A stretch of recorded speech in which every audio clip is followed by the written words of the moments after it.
Okay. It was a bit last minute this, so I do have notes. Probably not quite as well practiced as some. So what I'm going to talk about, as Ian said, 5 tips for working with offshore teams. So I'm a development manager at a company called RM Education. Probably a lot of you haven't heard of us. Background of RM. If you mention to people of a certain age, that's what they'll know about. So back in the day, used to make hardware. Now mainly focus on software and services. We do software for schools, produce the league tables for the government, that kind of thing. So I've been there for about 10 years. Working with, we've got about 5 offices, but one of our offices is in Kerala in India, so where a lot of our development is based. So the way we're structured, we still have some technical knowledge in the UK, but a lot of our development is done out there.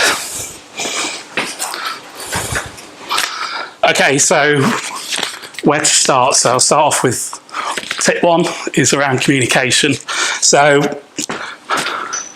I think first thing is about getting the basics right. So the amount of times you join, a stand-up, a retrospective, someone's headset's not working, someone hasn't got the software installed, you don't know what their Skype ID is, those kind of things.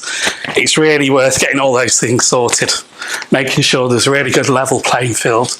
Everyone can communicate with each other easily. It just makes such a difference.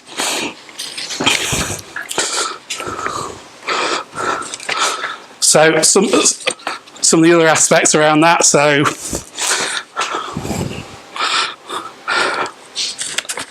time zone makes a big difference as well. So in terms of how you communicate. So as I say, our office is in India. They're a mixture of 4.5, 5.5 hours ahead, depending on what time of year it is. So that affects how you communicate things. So, if you're working on particular pieces of work, you've got to be aware that sometimes you need to plan ahead. You don't have the luxury of when you're in the same office as your developers, where you can just say, they can come over and have a word with you if you've not given them all the detail. Sometimes you've got to plan ahead on those kind of things.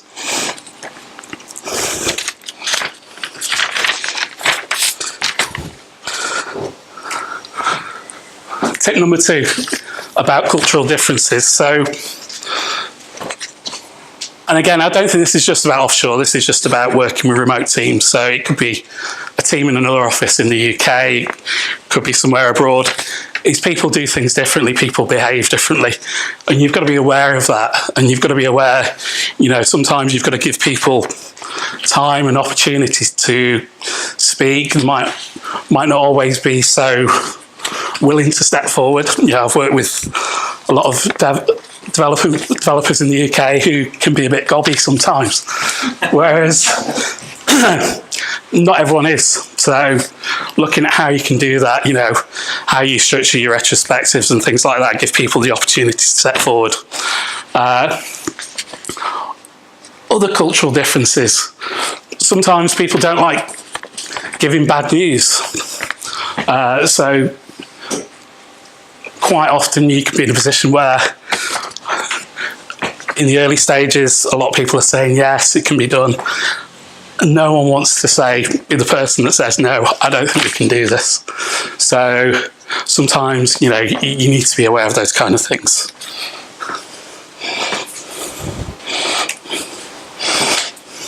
Tip 3, ownership. So I think this is quite a key one, in that I think if you're working with an offshore remote team, you've got to give them ownership of what they're doing. You may ask why. I've seen this where it's been done badly, where almost you've got a UK team and they're drip feeding work out to remote offices and only giving them little bits to work on and not really giving them the full ownership of what they need to deliver. and quite often that just fails. People don't feel ownership of what they're doing. Great examples where I've seen UK teams where they say, well, we'll always keep the cream of the work for themselves, and then they'll farm off doing the installers to a remote office or something like that, and don't really give them an opportunity to own that work and succeed. So, like I say, I think that's something that's really key, is that, you give people that opportunity, they can own it end to end.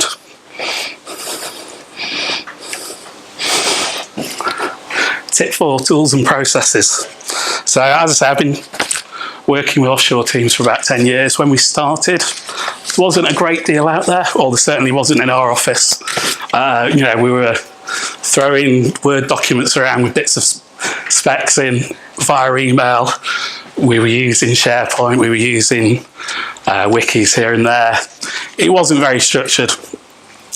That can work fine, if you're all in the same place, and obviously using things like Kanban boards, great if you're all in the same place. When you're not, tools become a lot more important, I think. Being able to have that consistent view of things across different places. So we spent a long time finding the right tooling for ourselves, and the same with process. We went through a lot of iterations.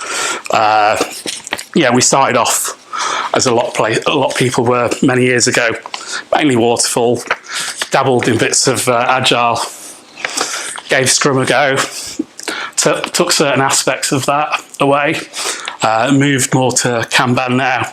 And as part of that process, our tooling has changed. So, we went through using sort of quite traditional project management tools, through things like Trello, so that we had basic boards, and then on to things like now we use Kanbanize. And then we use a combination of online tools and boards, physical boards in Office. So in the UK, I have a portfolio board which covers a number of different teams. In our other offices, we'll have individual team boards, and all of those are synced with what we've got online. So that's great. And another point around process, which again I think is key, is getting people on board. It can be all too easy to, you can be there in one office and you can be there telling everyone else, right, we're going to adopt this new process. And you can almost hear them sign, going, oh, not another new process. And you don't feel like you're necessarily getting the buy-in that you want. So I think it's really key when you do anything around process. And can speak from personal experience. So when was that? Was it 2 years ago now? 3 years ago.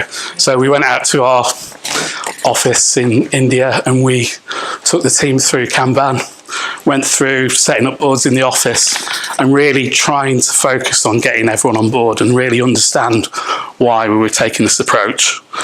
So it wasn't, so they really understood what we were doing, and it wasn't just a case of, oh, here's another process that we've got to follow.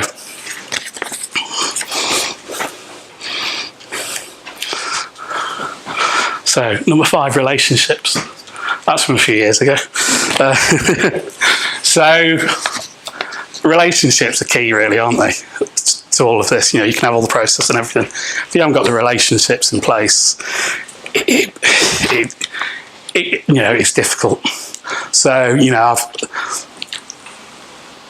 I think there's so much you can do around developing that. So, and it's really about getting to personally know people. So, whether it's going out as much as you can to your offices, bringing people back to your office, and that can be at all levels. So, one thing that we do quite commonly is graduates will go out to our Indian office, spend 3 months there, work amongst the team, get to understand how it works. In there, get to build some relationships with people. That really helps.